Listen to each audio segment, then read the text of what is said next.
watch this footage, you realize the police don't care about you. They don't care about you.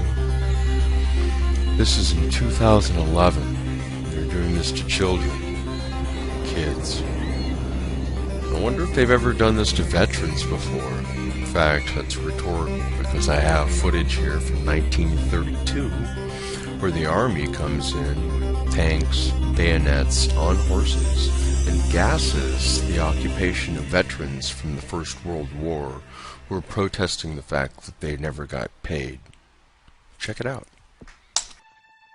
When MacArthur moved his troops to the affected area, he knew exactly what he was going to do, and he adorned himself in his dress uniform along with his major aide, Dwight D. Eisenhower.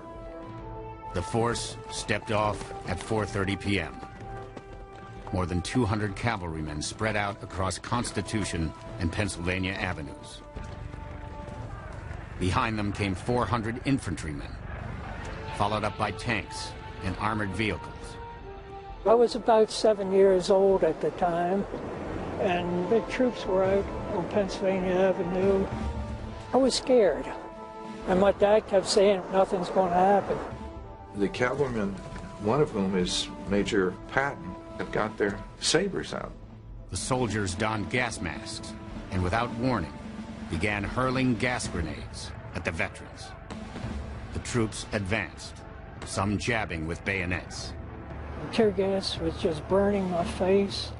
I was trailing behind my dad, and he kept hollering, "Come on, boy, come on, boy." Marchers were choking from the gas, just like the battlefields in France. And so they're being forced out of their shacks by smoke bombs and tear gas, hurled by the troops who have been called out by the President of the United States. Chief Glassford stood by helplessly.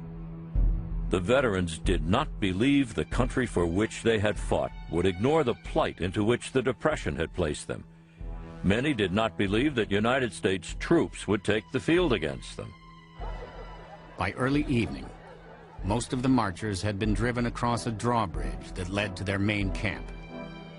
The president does not want MacArthur to cross the bridge, and MacArthur disregards the order. Eisenhower later says that he saw this happen. MacArthur says, "I cannot bother with pieces of paper during a military operation." And so he crosses the bridge. All through the camp were scenes of panic. My dad says, "Let's get the hell out of here. The soldiers are going to kill us."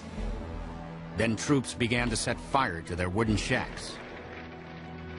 One reporter wrote, "The blaze was so big it lit the whole sky. A nightmare come to life." The president looked out a window of the White House in the direction of the fire, then retired for the night. And the roaring flames sound the death knell to the fantastic bonus army that ends so disastrously in the shadow of the capital of the United States of America.